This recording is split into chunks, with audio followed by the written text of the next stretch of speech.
So is history on the side of the Anaheim Ducks for this season's NHL Draft Lottery? We'll talk about the history of it and more on this edition of Locked On Anaheim Ducks. You're Locked On Ducks, your daily podcast on the Anaheim Ducks, part of the Locked On Podcast Network, your team every day.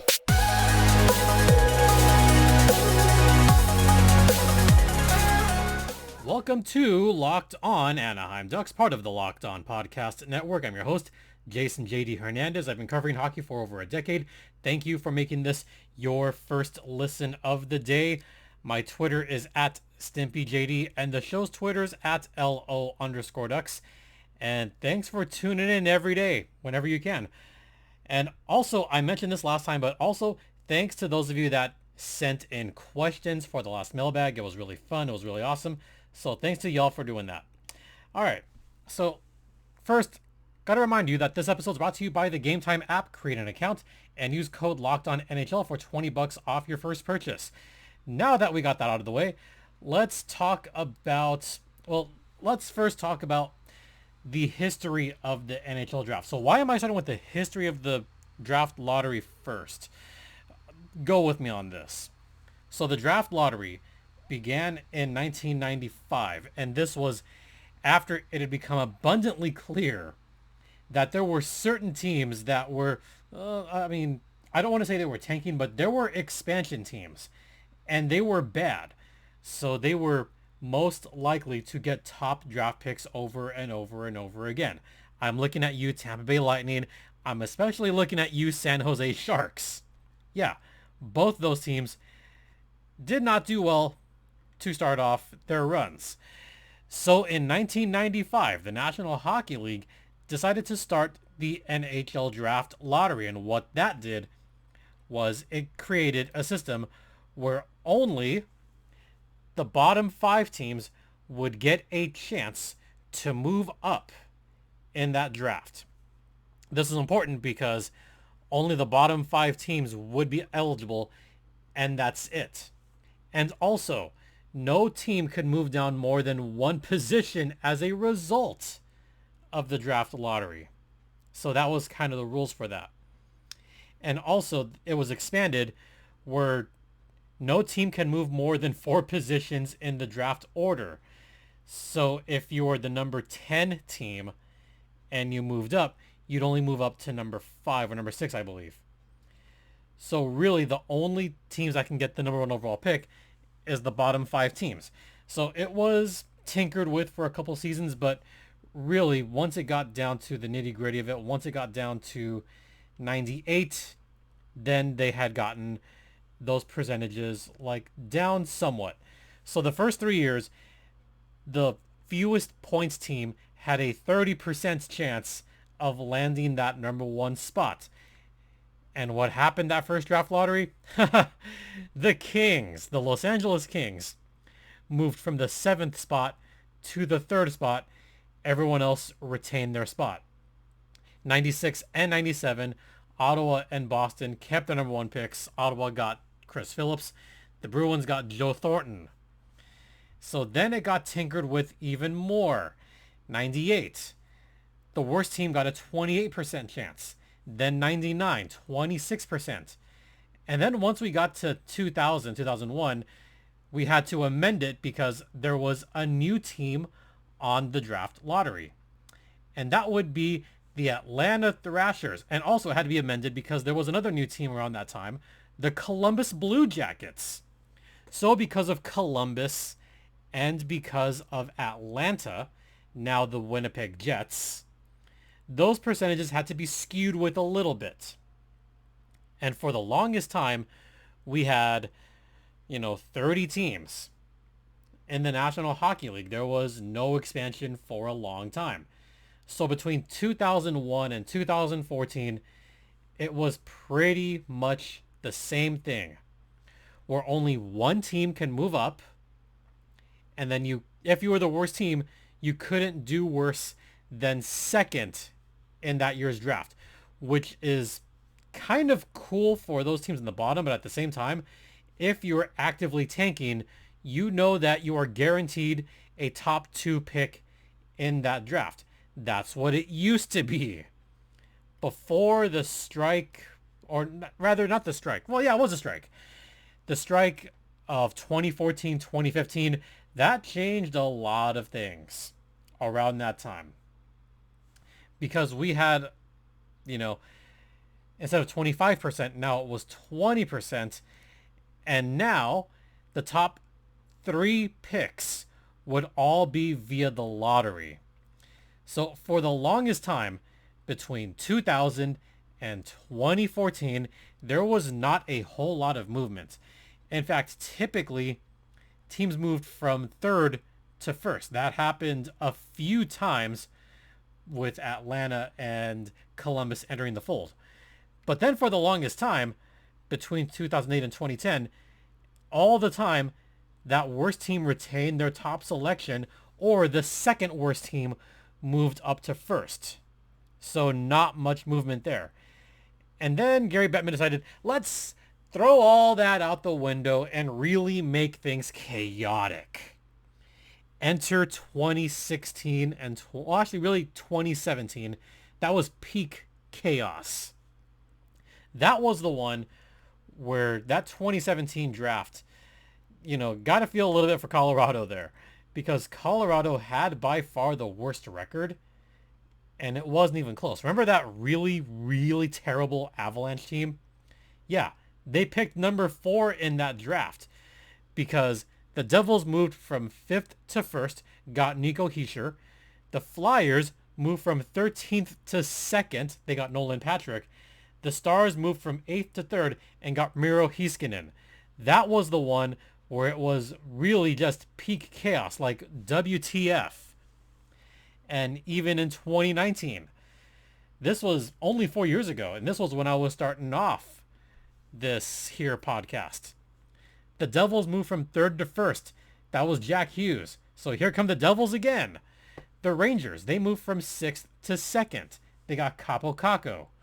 The Blackhawks moved from 12th all the way to 3rd and got Kirby Dach. And then 2020, that was that weird bubble thing where the Rangers, they were like that 8th to 15th first team out. They got bumped to 1st.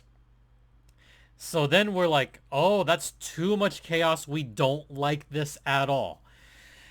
So it was amended again just 2 years ago, where only the top 2 picks would be via the lottery, and a team that finished worst could do no worse than 3rd. So 2 years ago, Buffalo retained the number 1 selection. Seattle moved from 3rd to 2nd. That was the year where the Ducks moved down a spot in the lottery. Then last year, the Montreal Canadiens, they retained 1st again, moved from 5th to 2nd. So based on this short sample that we have here, maybe this is good news for the Anaheim Ducks, because in the 2 years we've had this format, not much has changed. So I'll talk about how that could affect the Ducks after the first intermission. Stay locked in. But first, I want to talk to you guys about Gametime, the Gametime app. If you haven't downloaded it already, what are you waiting for? The Gametime app has a slew of fantastic last-minute tickets just for you. And you know what? If you want cheap Angels tickets, Gametime has them for you right there. Maybe you want to check out some playoff games for the Lakers, because I'm assuming they're going to move on to the second round. Then try Gametime.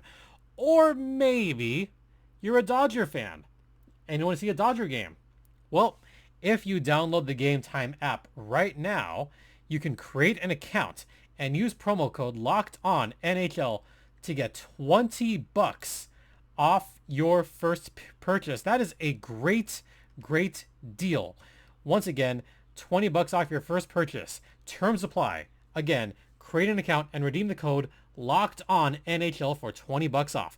Download Gametime today. Last minute tickets, lowest price, guaranteed. Welcome back to Locked On Anaheim Ducks, part of the Locked On Podcast Network.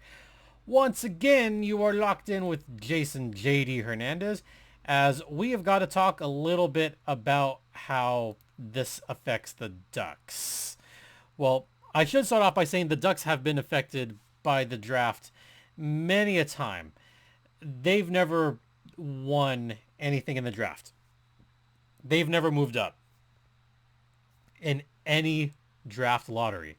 So in that sense, history is against the Anaheim Ducks.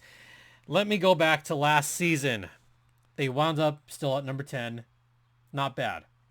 Let's go back to 2021. Oh, do we have to? Yes, we have to. Number 3 pick. But hey, they wound up with a Mason McTavish. I'll take that any day of the week. So you see where I'm going here. Is the Ducks themselves have not had the best lottery odds.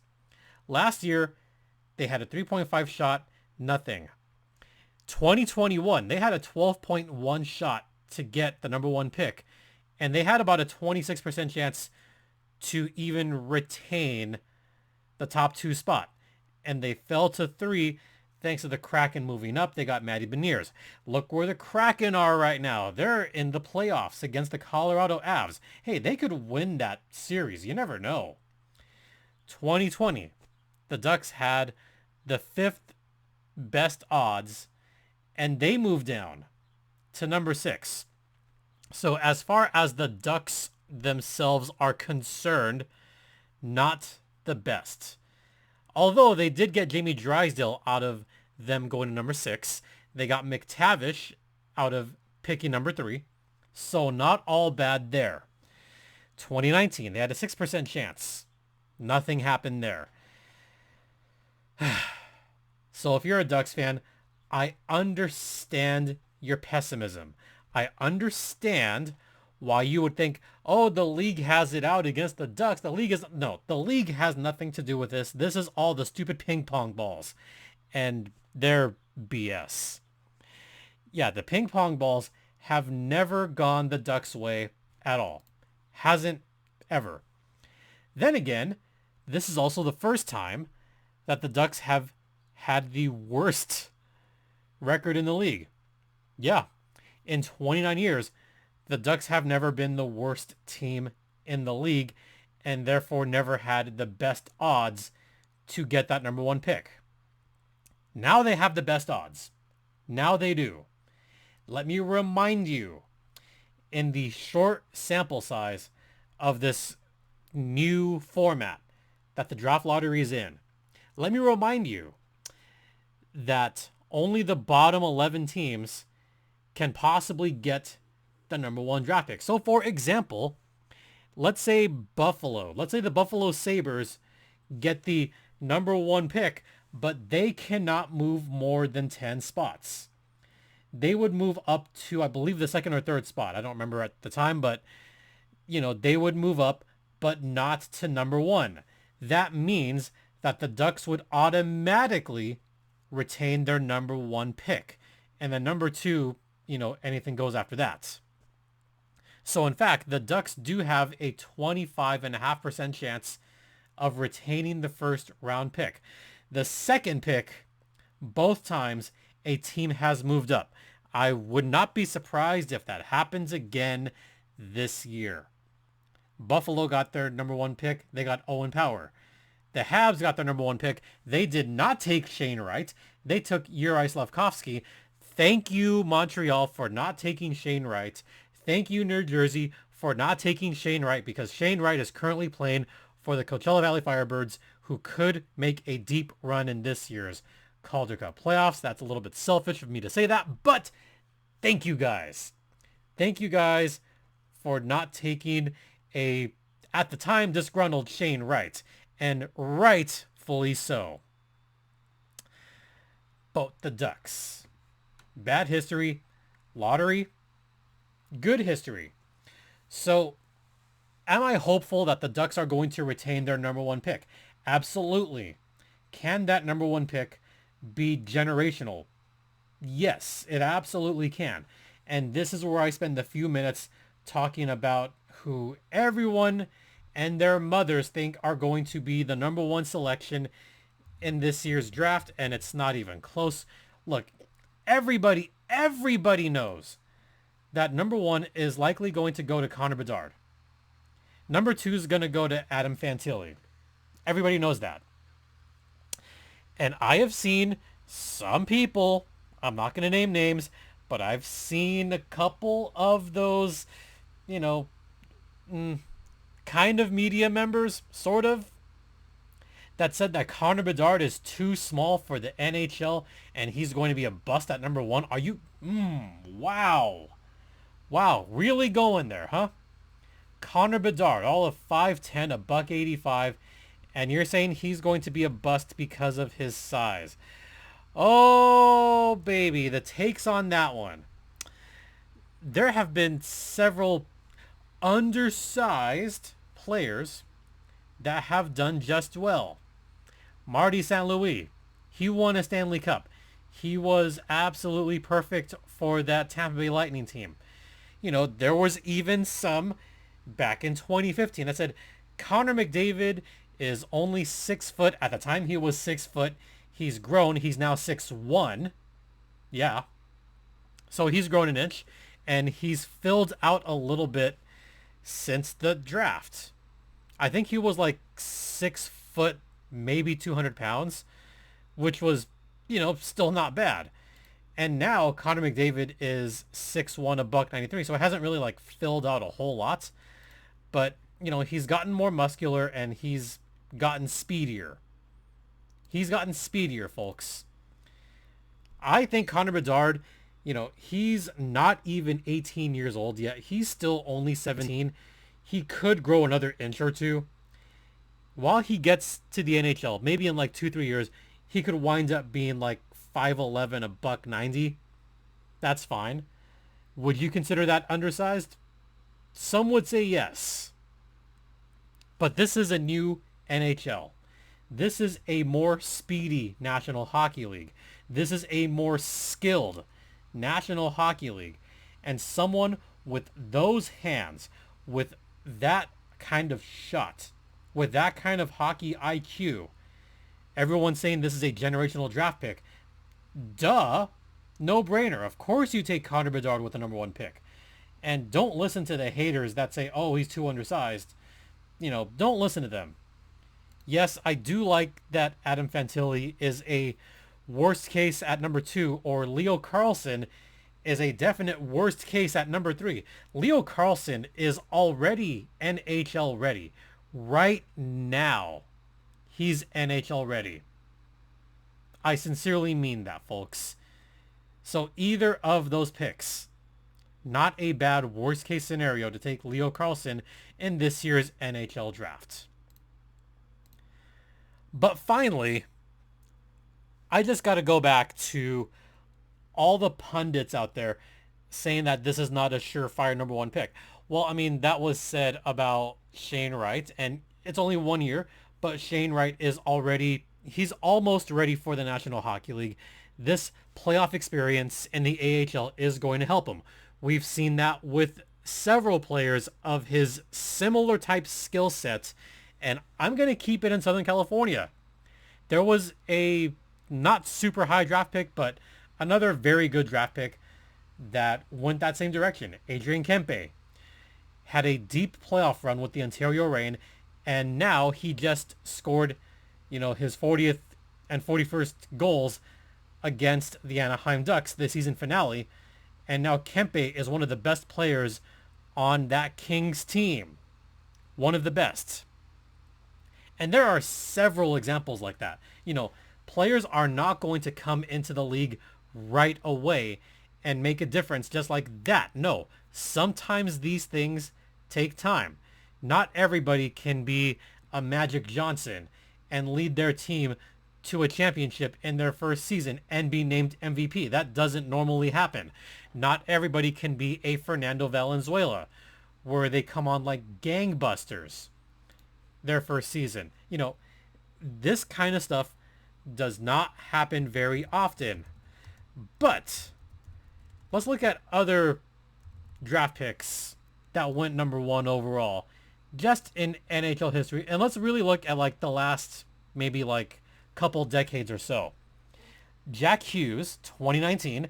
Yeah, some would say he's been like the big difference maker for the Devils, and I could see that.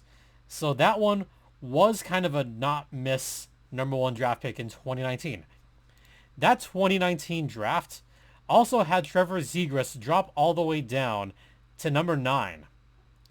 And Z led the Ducks in scoring. Well, tied, but he was still very good. How about some other number 1s of recent memory? Rasmus Dahlin has done well with the Buffalo Sabres. Nico Hischier, also New Jersey. All right, I can see that. But let's go before that. 2016, Austin Matthews. He has made a difference. He has, been among the league leaders in goal scoring. And Toronto still hasn't gone past the first round. Has not happened. 2015, Connor McDavid. Well, Edmonton hasn't made it to the Cup final yet, but he has made a difference. 2013, Nathan McKinnon. That one took time, but Colorado got there. How about the other kind of not miss number 1 picks? Patrick Kane was definitely a for sure number 1 draft pick in 2007, and look what happened there. 2004, Alexander Ovechkin. 2005, Sidney Crosby. Actually, I remember Crosby coming in with so much hype. I mean, you want to talk about hype train. Connor Bedard is coming into the league with as much hype as a Connor McDavid, as an Austin Matthews, as a Sidney Crosby. And Crosby, I think, is a generational type player. Whether you love him or hate him, you have to admit he has been generational. He led the Pens to multiple Stanley Cups. So maybe this is the turnaround for the Anaheim Ducks. If they can retain that number 1 pick, the turnaround begins now, and you could see more coaches just salivating. I want to coach this team. So we'll see. And also just, in other hockey news regarding the draft lottery, there's another interesting scenario that could have ripple effects on the National Hockey League as a whole. And that has to do with the Arizona Coyotes. So that draft pick right now goes to the Yotes. If the Coyotes move up to number 1 or number 2, that draft pick would no longer belong to the Coyotes. That draft pick would then belong to the Ottawa Senators. And then Arizona would get that pick in the following year, 2024. A draft that is not going to be nearly as deep. Plus, Ottawa is an up-and-coming team. They were only eliminated in the final week. Ottawa could be a team next season that could make the playoffs, and all of a sudden, Arizona possibly having a number 6 or number 7 draft pick this year, they could fall to 16 or 17 next year, which would not be nearly as valuable. Not at all. So if you're a Coyotes fan, you do not want that pick moving up this year. You want to keep that number 6 pick. And this also comes at a time where Arizona is going through a vote whether to move forward with the Kempe Entertainment District. If Arizona doesn't get a draft pick this year, that would be a bad look going into that election. It'd look really bad, folks. This could be the kind of thing that could spiral the Coyotes into not having an overwhelming pass, and maybe that project gets, axed, and that could spell the beginning of the end for the Arizona Coyotes. It could be. So, yeah, more ripple effects as far as the draft lottery. Worst case scenario for the Ducks and for the Coyotes is Ottawa gets the number 1 pick. I don't know, the Blackhawks get number 2, which means Arizona's probably going to go bye-bye, and Anaheim's going to get number 3. Sure. We'll call that worst case scenario. All right. that's going to do it for this podcast. Once again, thank you so much for listening. Thanks for watching. Don't forget this podcast is free and available across all platforms, including Stitcher, Spotify, Odyssey, Apple Podcasts, Google Podcasts, etc. Also ad-free on Amazon, and check us out on YouTube as well. My personal Twitter is at StimpyJD. The show's Twitter is at LO_Ducks. You could drop me a line at lockedonanaheimducks@gmail.com.